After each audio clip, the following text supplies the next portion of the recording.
Welcome to One Chapter, One Thought.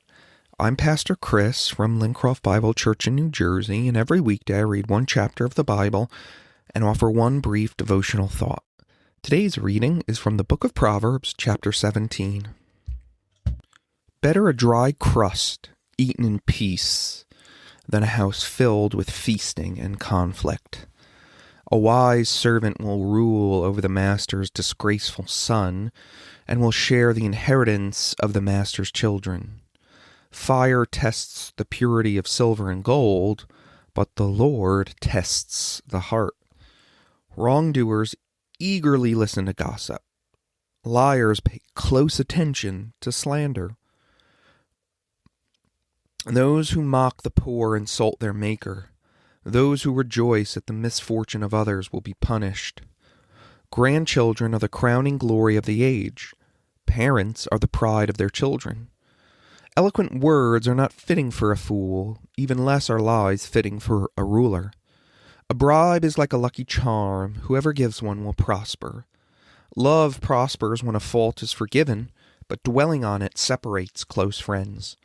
A single rebuke does more for a person of understanding than 100 lashes on the back of a fool.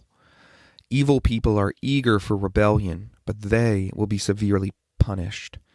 It is safer to meet a bear robbed of her cubs than to confront a fool caught in foolishness. If you repay good with evil, then evil will never leave your house. Starting a quarrel is like opening a floodgate, so stop before a dispute breaks out. Acquitting the guilty and condemning the innocent, both are detestable to the Lord. It is senseless to pay to educate a fool, since he has no heart for learning. A friend is always loyal, and a brother is born to help in time of need. It's poor judgment to guarantee another person's debt, or to put up security for a friend. Anyone who loves to quarrel loves sin. Anyone who trusts in high walls invites disaster. The crooked heart will not prosper. The lying tongue tumbles into trouble. It is painful to be a parent of a fool. There is no joy for the father of a rebel. A good, cheerful heart is good medicine, but a broken spirit saps a person's strength. The wicked take secret bribes to pervert the cost of justice. Sensible people keep their eyes glued on wisdom, but a fool's eyes wander to the ends of the earth. Foolish children bring grief to their father and bitterness to the one who gave them birth. It is wrong to punish the godly for being good, or to flog leaders for being honest. A truly wise person uses few words. A person with understanding is even-tempered. Even fools are thought wise when they keep silent. With their mouths shut, they seem intelligent. One thought.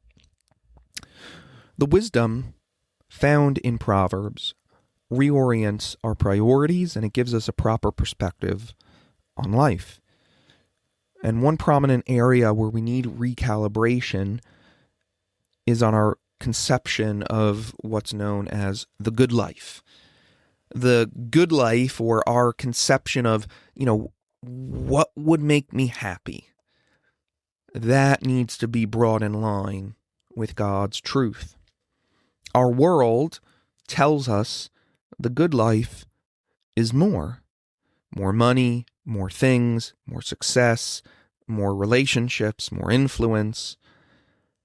But such a mentality is really not new. Proverbs 17:1 makes a comparison.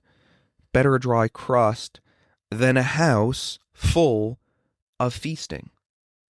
A house full of feasting is more food, more wine, more money, more people. It's giving this image of a house slammed full with this raucous party and feasting. But the picture's not really pretty, because this more comes with conflict.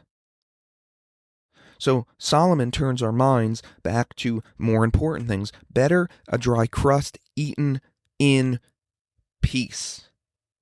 Now, I don't think that Solomon here means that this is a dry crust eaten in solitude or eaten alone by yourself. I don't think the comparison that he's making is you're around a lot of people versus you're by yourself, and that's what peace is. No, I think what he's talking about is the quality of relationships. He's showing that there are more important things than more in life. Peace, love, joy, those fruit of the Spirit are demonstrated here. Better a dry crust eaten in peace. It's better to be poor but have good relationships. It's better to be poor. It's better to not have more, but have people that actually love you around you. This house is a peaceful home. It's filled with harmonious relationships. Both houses are filled, one with peace, one with conflict. And we know, though, that the only way to train our hearts away from the more, away from accumulating stuff, is to have our hearts trained by the peace of Jesus. Understanding that our peace first comes from peace with God, and then we move towards others and can live peacefully with them.